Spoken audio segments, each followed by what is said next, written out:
रोहित की दीदी समीक्षा की शादी अर्पित से हुई थी। रोहित 20 साल का था, जो कि अपना पूरा दिन मोबाइल पर ही निकालता था। कभी पबजी खेलता तो कभी यूट्यूब चलाता।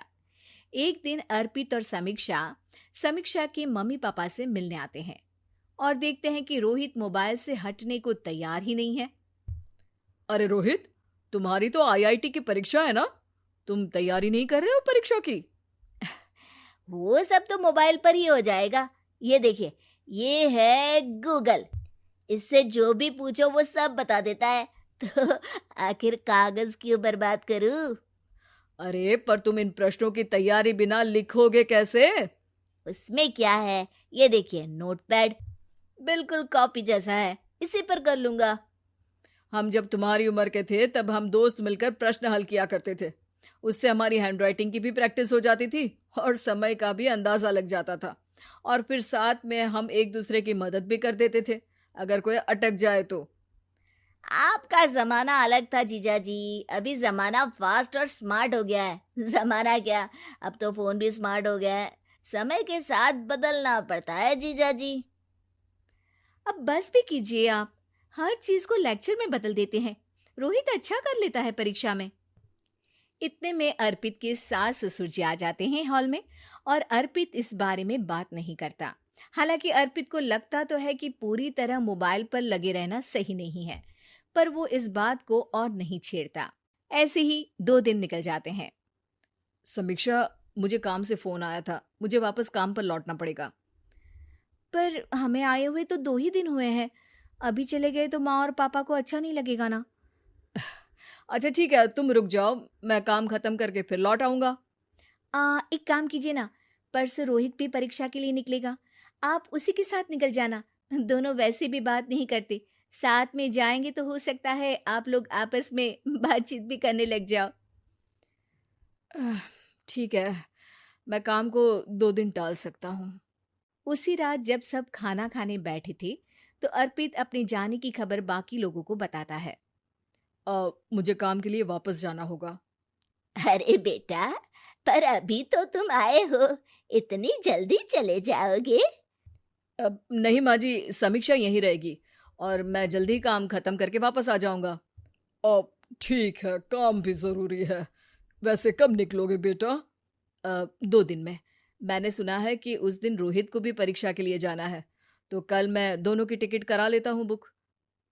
मेरी टिकट रहने दीजिए जीजा जी, मैं तो फोन से ही करवा लूंगा। हाँ, पर कोई दिक्कत हो गई तो? अरे कोई दिक्कत नहीं होती जीजा जी, फोन सब कर सकता है। हमारे फोन के रिचार्ज से लेकर टीवी का रिचार्ज सब रोहित यही फोन से बैठे बैठे कर देता है।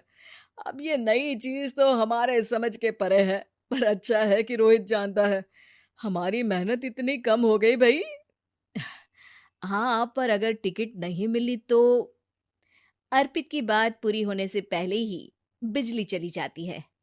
अरे ये क्या हो गया, आपने बिजली का बिल भर तो दिया था ना? अरे नहीं, मैं तो भूल गया था। अरे टेंशन मत लो माँ। देखा जीजा जी, आप बिजली का बिल भी भर सकते हो, समय बदल गया है। एक बार फिर अर्पित इस बात पर बहस नहीं करता। अगले दिन जाकर अपनी टिकट करवाता है और पैकिंग कर रहा होता है, जब शाम को अचानक से रोहित के चिल्लाने की आवाज आती है। नहीं, प्लीज प्लीज हो जा, ऐसा मत कर यार, प्लीज हो जा। अरे क्या हो गया रोहित? दीदी, सर्वर हैंग हो गया, मेरे टिकट मेरी टिकट नहीं हो पाई दीदी। क्या मतलब टिकट नहीं हो पाई? इतने में वहां रोहित के मम्मी और पापा भी आ जाते हैं। अरे क्या हो गया? माँ, मेरा टिकट नहीं हो पाया, सर्वर डाउन हो गया। अरे पर तूने तो बोला था कि हो जाएगा। हो जाता है, पर अब क्या करूं, ये क्या हो गया? अब कल की तो कोई बस भी नहीं है, ना ही अब टिकट मिलेगी ट्रेन की कल के लिए। मुझे तो कोई रास्ता नहीं दिख रहा। अब फिर लगता है मेरा ये साल बर्बाद हो जाएगा। घर पर एकदम से दुख का माहौल छा जाता है और सब रोहित को डांटते हैं, पर इतने में अर्पित वहां आ जाता है। आप सब रोहित को क्यों डांट रहे हैं? आपने ही तो उसे बढ़ावा दिया था ना। लेकिन इसकी लापरवाही के कारण इसकी परीक्षा छूट जाएगी। इसने तो हमसे कहा था कि टिकट हो जाएंगे। हे भगवान, अब क्या होगा? चिंता करने की कोई बात नहीं है। मैंने एक एक्स्ट्रा टिकट करवा ली थी। मैं समझता हूँ कि मोबाइल हमारा ही काम आसान करने के लिए है, पर उस पर ही पूरी तरह से निर्भर होना तो गलत बात है ना।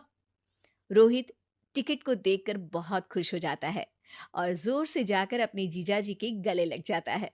सॉरी जीजाजी, मुझे आपकी बात ध्यान से सुननी चाहिए थी, पर थैंक यू सो मच। हाँ बेटा, तुमने तो इसका भविष्य बचा लिया। शिक्षा, दूसरों से मदद मांगना गलत नहीं, पर दूसरों पर निर्भर हो जाना गलत है। कंचन के बेटे ऋषि की शादी कहीं नहीं हो रही थी। एक तो ऋषि मोटा, ऊपर से कमाई भी कोई खास नहीं, लेकिन कंचन को तो शौक था मॉडर्न बहू लाने का, और उसे एक दिन ऐसी लड़की मिल भी जाती है। हमें तो आपका ऋषि बहुत पसंद है, लेकिन मैं आपको साफ साफ बता देती हूँ, मेरी बेटी के शौक थोड़े से अलग है बहन जी। अरे बहन, हमें सब पसंद है। आपकी प्रियंका जैसी लड़की की तलाश मुझे कब से थी। जींस पहनकर अंग्रेजी में गिटर पिटर बोला करे। अरे बहन, जरा सुन तो लो, मेरी बेटी के शौक क्या क्या है। अरे नहीं नहीं बहन, बस लड़की को देख लिया तो सब कुछ देख लिया। आप ना शादी की तैयारी करो, और वो जरा सामान की लिस्ट भी दी है ना मैंने। हाँ बहन जी, सारा सामान शादी से एक दिन पहले ही आपके दरवाजे आ जाएगा। मजा आ गया। अब तो बस आप शादी की तैयारी करो। प्रियंका के माता पिता के जाने के बाद कंचन का पति उससे कहता है, अरे भाग्यवान, तुम तो कुछ ज्यादा ही जल्दी दिखा रही थी शादी की। अरे बोलने तो देती, लड़की की माँ क्या बोलना चाह रही थी। अरे आप चुप रहिए जी, कुछ पता भी है आपको, बस मुफ्त में बोले जा रहे हैं। मेरी दोस्त शशि की बहू देखी, लंबी पतली और पढ़ी लिखी, हजारों में कमाई और संस्कारी भी। अरे पर जब वो मेरी बहू देखेगी तो जल भुन जाएगी। लेकिन तुम तो शादी ऋषि के लिए कर रही हो ना, या शशि के लिए? तुम्हारा लड़का कुछ कमाता भी नहीं है और शरीर भी भगवान की दुआ से फूलता ही जा रहा है। फिर बोले आप हैं? फिर बोले आप? मैंने कहा ना, प्रियंका जैसी जींस पहनकर अंग्रेजी झाड़ने वाली बहू किस्मत वालों को ही मिलती है। चुप रहिए आप। पति के लाख कहने पर भी कंचन ऋषि की शादी प्रियंका से करवा देती है, लेकिन प्रियंका जैसे ही घर में आती है वैसे ही जोर जोर से चिल्लाकर नाचने लगती है। आज मेरे यार की शादी है, आज मेरे यार की शादी है, अरे नाचो मां नाचो। आज मेरे यार की शादी है। कंचन, उसका पति और ऋषि ये देखकर हैरान रह जाते हैं। लग रहा है बहू को शादी की बड़ी खुशी है। हाँ हाँ, बहू क्यों नहीं, हम भी नाचेंगे। अरे नाचो नाचो जी, मुंह क्या देख रहे हो, चलो चलो नाचो, बहू कह रही है। कंचन ये कहकर प्रियंका के साथ नाचने लगती है। ऋषि और उसके पिता वहां से चले जाते हैं। अगले दिन कंचन अपनी सहेलियों को प्रियंका से मिलवाने के लिए घर बुलाती है, जहाँ शशि भी आती है। अरे शशि, कैसी हो? मैं ना तुम्हें प्रियंका से मिलवाती हूँ। अरे सच में बहुत ही एडवांस सोच की लड़की है, कितने मॉडर्न ख्यालात है उसके, पता है तुम्हें? अरे हाँ कंचन, जरूर। बच्चों की शादी अच्छी ही होनी चाहिए, और वैसे भी तुझे तो शुरू से ही ऊंचे ख्याल की बहू चाहिए थी। तभी कंचन की सहेली कहती है, अरे कंचन, बुलाओ ना प्रियंका को, हम भी मिल ले। अरे बहू प्रियंका, जरा बाहर तो आना। कई बार आवाज देने के बाद भी प्रियंका बाहर नहीं आती है तो कंचन को बुरा लग जाता है। वो उसे लेकर बाहर आती है, लेकिन ये क्या, प्रियंका लड़खड़ाती हुई बाहर आती है और उसके हाथ में शराब की बोतल होती है। हालांकि शराब पीना स्वास्थ्य के लिए हानिकारक होता है और ये हमारी किडनी के लिए बहुत ही खतरनाक है, लेकिन कंचन की बहू प्रियंका पूरे नशे में होती है। अरे इतने सारे लोग ये कहकर वो शशि के पास जाती है। आंटी जी, पत्ते खेलेंगी? पत्ते? अरे दूर हो, दूर हो, तुम्हारे मुंह से तो शराब की बदबू आ रही है। अरे कंचन, माना तुम्हें मॉडर्न बहू चाहिए, लेकिन आधुनिकता का मतलब ये तो नहीं ना। बुरा ना मानना कंचन, तुम्हें पता था कि तुम्हारे बेटे की कमाई और शरीर दोनों ही ठीक नहीं है, तो तुम्हें उसी हिसाब की लड़की से शादी करवानी चाहिए थी। ऐसा कहकर सभी औरतें वहां से चली जाती है।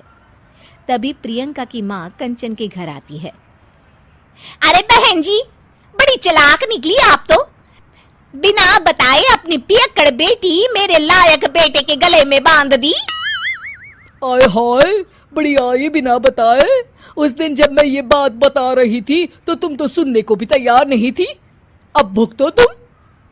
ये कहकर वो वहां से वापस चली जाती है। सबके जाने के बाद कंचन अपना सर पकड़ लेती है। हाय रे, आधुनिकता की अंधी दौड़ में मैं अपनी संस्कृति ही भूल बैठी थी। अब तो राम ही बचाए मुझे।